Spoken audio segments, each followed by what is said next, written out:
Halo para detektif sejarah, welcome back bersama gua Mr. Detektif yang selalu memberikan informasi dan cerita sejarah. Balik lagi ke pembahasan kita kemarin, yaitu Operation Market Garden. Nah, kali ini kita akan membahas pertempuran hutan Hurtgen.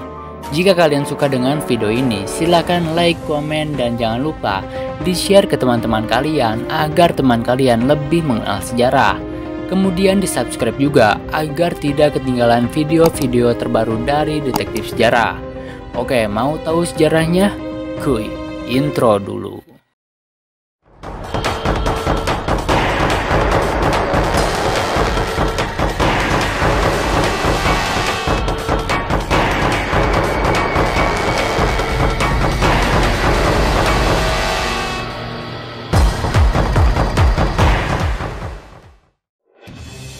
Pertempuran ini merupakan salah satu pertempuran paling brutal dalam Perang Dunia Kedua. Pertempuran yang sangat meletikan ini di mana ribuan nyawa prajurit Amerika dan Jerman gugur. Dalam pertempuran yang penuh kepahlawanan sekaligus tragedi yang sia-sia, begitu sangat mematikan sehingga banyak prajurit menyebutnya sebagai pabrik kematian. Parahnya lagi, pertempuran di hutan Hurtgen ini dilupakan oleh sebagian banyak orang. Kenapa bisa dilupakan? Karena itu aib bagi sekutu, terutama bagi Amerika. Dan pertempuran Bulge atau Bulgelah yang terjadi setelahnya menutupi kisah heroik dan tragis di hutan Hurtgen. Dari bulan September 1944 hingga Februari 1945, pasukan Amerika dan Jerman bertempur di hutan Hurtgen, yaitu daerah perbukitan berhutan di perbatasan antara Belgia dan Jerman. Serangan itu awalnya diluncurkan untuk menjaga posisi sayap dari Angkatan Darat Pertama Amerika Serikat di bawah komando Letnan Jenderal Country Hotchkiss dari Korps ke-5 dan ke-6 yang bergerak maju ke arah perbatasan Jerman. Hutan Hurtgen itu sendiri memiliki luas 70 mil persegi dan terletak di antara Aachen, sebuah kota yang telah dikepung sekutu tetapi tidak mau menyerah, dan bendungan Ruhr di sepanjang Sungai Rhine. Orang-orang Amerika memutuskan bahwa mereka akan menyerang hutan Hurtgen secara langsung, dengan harapan mereka dengan cepat menetralisir ancaman terhadap bendungan sambil memastikan jatuhnya Aachen. Ketika pertempuran berlangsung, bermunculan target-target lain.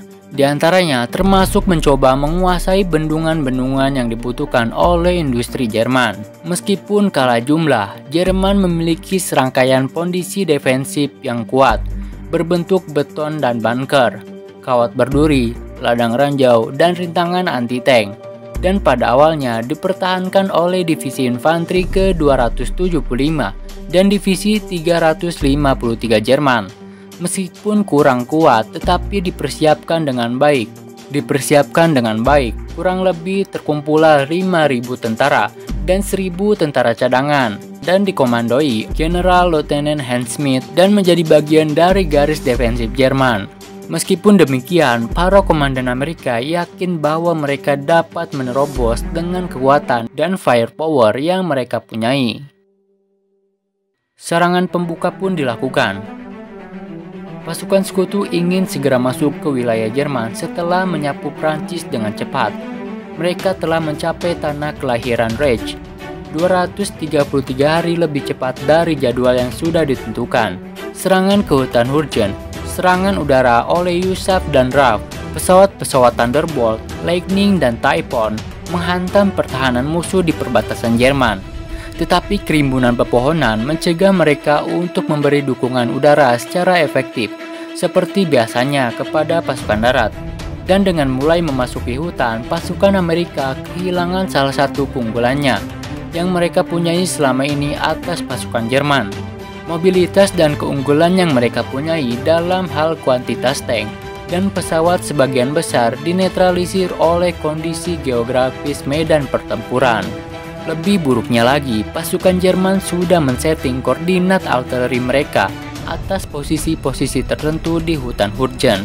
Pasukan infanteri bergerak maju menyerbu pada posisi musuh yang dipertahankan dengan sangat kuat, tanpa mendapat dukungan seperti yang mereka dapatkan di bulan-bulan sebelumnya.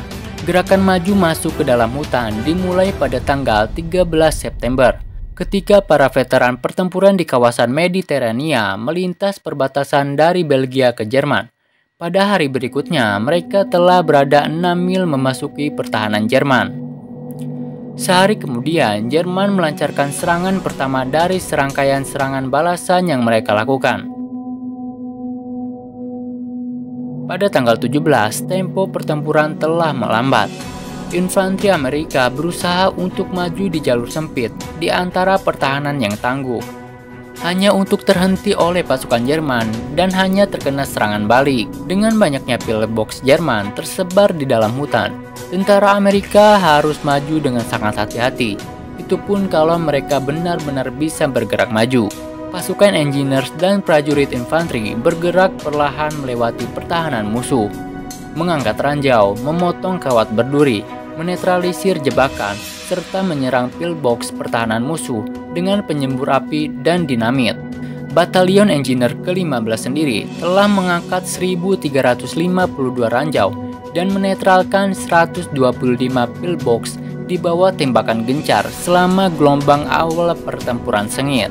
Dalam pertempuran Hurtgen, pasukan Jerman memiliki rangkaian garis pertahanan yang kuat dan terlindungi oleh artileri mereka di garis belakang. Dengan telah mengantungi koordinat di kawasan Hurtgen, kekuatan artileri Jerman dapat memastikan bahwa setiap upaya tentara Amerika untuk merebut perkebunan Jerman pasti memakan korban yang sangat besar. Tak hanya itu, tentara Jerman memiliki banyak pengalaman dalam medan seperti Hurtgen. Banyak dari mereka yang bertempur di hutan Rusia dan Finlandia. Sedangkan prajurit Amerika itu sendiri di Eropa tidak banyak memiliki pengalaman seperti itu, dan pada awalnya tidak memahami corak pertempuran di hutan. Di banyak titik, Amerika mendapati diri mereka tidak mampu menembus garis pertahanan Jerman. Mereka selalu berhenti di tempat mereka bertahan, untuk kemudian menggali lubang perlindungan untuk pertahanan mereka sendiri. Pertahanan yang mereka buat harus ditutupi dengan kayu dan tanah, karena peluru artileri memiliki kecenderungan meledak di puncak pohon, menghujani mereka dengan pecahan peluru. Para jenderal Amerika bertekad untuk terus melakukan terobosan mereka di area Hurtgen dan terus melancarkan serangan terhadap posisi Jerman. Beberapa memang menghasilkan keberhasilan yang kecil, meskipun lebih banyak yang tersapu oleh serangan balik. Sedikit sekali kemajuan yang dibuat. Tak hanya itu, ada pun selama masa jeda pertempuran, yaitu kedua belah pihak melakukan gencatan senjata untuk mengambil rekan-rekan mereka yang mati dan terluka. Tetapi banyak yang tidak ditemukan dan dibiarkan terbaring mati atau sekarat di antara pepohonan. Keletihan bertempur pun mulai dirasakan kedua belah pihak, terutama saat hujan mulai turun. Gerimis yang tak ada habisnya mengubah tanah menjadi kubangan lumpur. Kemudian diikuti hujan salju dengan semakin mendekatnya dengan musim dingin. Musim dingin 1944 merupakan musim yang menyedihkan bagi kedua belah pihak, terutama untuk orang-orang Amerika. Mereka hidup di lubang perlindungan yang dingin dan basah. Banyak prajurit menderita penyakit trench foot, jenis penyakit pasukan infanteri yang mulai dikenal dalam perang-perang sebelumnya. Mereka berhari-hari tanpa menyantap makanan panas dan harus hidup di rancu mereka sendiri. Gejolak pertempuran yang dahsyat secara perlahan mempengaruhi pikiran para prajurit. Hal ini kemudian dikenal oleh para petugas medis dan komandan waktu saat itu sebagai sindrom keletihan bertempur, yang menyebabkan banyak prajurit harus dievakuasi dari garis depan. Beberapa prajurit dengan sengaja menembak diri mereka sendiri untuk bisa keluar dari pertempuran. Di garis belakang, para jenderal tetap berpegang pada ilusi strategis mereka bahwa hal terbaik yang dapat mereka lakukan adalah terus meluncurkan serangan yang sama, seperti yang dilakukan para pendahulu mereka di tahun 1914 hingga 1918. Menjelang akhir pada bulan Desember, Jerman melancarkan serangan balik besar keluas melewati wilayah Ardennes. Dengan kekuatan menyerang hampir 30 divisi, termasuk divisi SS ke-1 dan ke-2, serta divisi Panzer SS ke-12. Namun Jerman tidak pernah mendekati tujuan utama mereka, yaitu merebut Antwerpen. Serangan Ardennes terhenti total pada awal Januari, ketika pasukan Jerman di bahu utara diblokir oleh pertahanan Amerika yang sangat kuat. Fokus pertempuran telah bergeser dari Hurgen. Pada bulan Februari, Amerika meluncurkan serangan besar terakhir mereka ke Hurgen. Target mereka sekarang adalah bendungan Ruhr. Jika Jerman membuka pintu-pintu air pada bendungan, maka gerakan maju pasukan sekutu ke Jerman akan tertunda karena banjir. Pada 10 Februari, pasukan Amerika berhasil mengambil alih bendungan, tetapi sudah terlambat. Jerman telah membuka pintu air yang segera menyebabkan banjir. Kemajuan di luar Hurgen tertunda selama 2 minggu, yang merugikan banyak tentara Amerika, Inggris, dan Kanada. Hutan Hurgen itu sendiri baru bisa dibersihkan dari musuh pada tanggal 17 Februari saat divisi Airborne ke-82 mencapai Sungai Roer.